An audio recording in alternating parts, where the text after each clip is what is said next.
फल बताया। उस प्रशासक का मैं विरोध कर रहा हूं जिसने पूरे बिहार की जनता का भविष्य 4 सेवानिवृत्त अधिकारियों के हाथ में कर छोड़ दिया। जिस नीतीश कुमार की 2014 में मैंने मदद की थी उसमें राजनीतिक मोरालिटी थी। नीतीश कुमार गैसल पश्चिम बंगाल में, आप में से कुछ लोगों को याद होगा, एक रेल दुर्घटना हुई थी। नीतीश बाबू तब रेल मंत्री थे, 200 से ज्यादा लोगों की मृत्यु हुई। नीतीश कुमार ने रेल मंत्री पद से वाजपेयी की सरकार में इस्तीफा दिया था। मैंने उस नीतीश कुमार की मदद की थी। आज जिस नीतीश कुमार का विरोध कर रहा हूं वो नीतीश कुमार है कि कोरोना के काल में हजारों लोग मर गए, उनकी मृत्यु हो गई, लाखों बच्चे, पूरे कोरोना से पूरे देश में संकट आया, लेकिन जितना कष्ट बिहार के लोगों को हुआ उतना कष्ट किसी को नहीं हुआ। लाखों बच्चे बिहार के रोड पर मारे मारे फिर रहे थे और आपको मालूम है नीतीश कुमार बंगले से नहीं निकले, इसलिए नीतीश कुमार का विरोध कर रहे हैं।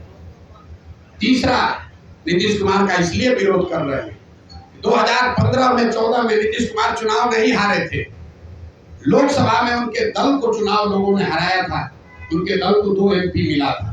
नीतीश कुमार के पास 117 विधायक थे, उनको बहुमत था, फिर भी उन्होंने पद छोड़कर मांझी जी को मुख्यमंत्री बनाया था कि भाई जनता का विश्वास हम पर नहीं है तो दूसरे को मुख्यमंत्री बनना चाहिए।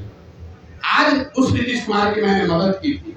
आज जिस नीतीश कुमार का विरोध कर रहे हैं वो नीतीश कुमार है जो चुनाव हार गया है। 243 के विधानसभा में 42 विधायक जीता है इस आदमी का, और कभी लालटेन पर लटक कर, कभी कमल पर बैठकर ये आदमी राज कर रहा है। जिस दिन परिणाम आपके सामने खुलासा कर रहे हैं, जिस दिन 2020 का चुनाव का परिणाम आया, नीतीश कुमार अपना फोन का रिकॉर्ड जारी करे, कम से कम 3-4 बार हमसे बात किया। इस शख्स ने 3-4 बार हमसे बात किया। हमने इनको सलाह दिया कि आपको 42 विधायक आया है, मत बनिए मुख्यमंत्री, जनता के आदेश का उल्लंघन होगा। 6 बजे तक आप लोगों को भी जानकारी होगा, शाम में 6 बजे तक कहते रहे नहीं बनेंगे, और 6:30 बजे फिर वही जाकर मुख्यमंत्री बन गए। इस नीतीश कुमार का विरोध करना तो अच्छे प्रशासक का समर्थन किया था, नैतिकता वाले राजनेता का समर्थन किया था, बिहार को सुधारने वाले व्यक्ति का समर्थन किया था। जिसका विरोध कर रहा हूँ वो उसका विरोध है जो कि जिसकी एक ही प्राथमिकता बची है, किसी भी तरीके से फेविकॉल लगाकर कुर्सी पर बैठे रहो, बिहार का जनता का जो होता है होने। आपने कहा कि आपका जो मुकाबला है वो NDA से है, RJD को आप कोई मुकाबला नहीं मानते हैं, तो क्या आपको नहीं लगता कि कहीं आपका ये बयान आप पर बैकफायर भी हो सकता है, क्योंकि कहीं ना कहीं एक खास वोट बैंक पर आपकी भी नजर है अगर इस स्टेटमेंट को हम देखें? नहीं, आप ये भाई, इसके लिए कोई आपको बहुत ज्ञानी होने की जरूरत नहीं है। आप 2005 से, जब से NDA बना है, उसके बाद से RJD की कोई ताकत रही नहीं है। 2005 से आप आगे का इलेक्शन का आंकड़ा उठाकर देख लीजिए तो RJD को कभी, RJD या उनके द्वारा बनाए गए गठबंधन को कभी जीत नहीं मिली। महागठबंधन का एक अपवाद छोड़ दिए जिसमें हम लोगों ने मदद की थी, उसमें भी RJD जूनियर पार्टनर ही था।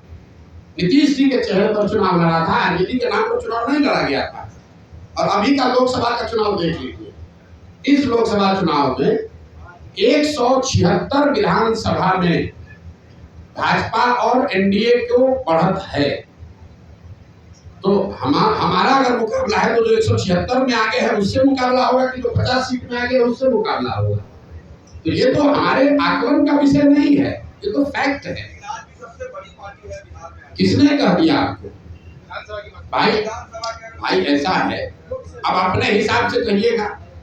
क्या लोकसभा में कितना सीट है RJD को? 2014 में RJD को 5 से कम सीट था, 2014 में 0 सीट था, 2019 में 4 सीट मिला। और आप लोग बता रहे हैं बाप रे कितना बड़ा दल है RJD। एक बात ध्यान रखिए आप लोग, RJD अपने दम पर, लालू जी से बहुत बड़े नेता हैं, लेकिन लालू जी अपने दम पर बिहार जीवन में सिर्फ एक ही बार जीते हैं, एक ही बार जीते हैं। दोबारा बिहार की जनता ने लालू जी को बहुमत नहीं दिया है। तो एक बड़ा दल का ढोंगा बिहार के दूसरे कोने में जाकर बताइएगा, हमको मत समझाइए। कितना उनको दम है वो हमको मालूम है। और वो दम का आधार क्या है? दम का आधार यह है 18% मुसलमान, जिसको आप 20 वर्ष से डरा रहे हैं। अगर हमको वोट नहीं दोगे तो भाजपा आ जाएगी।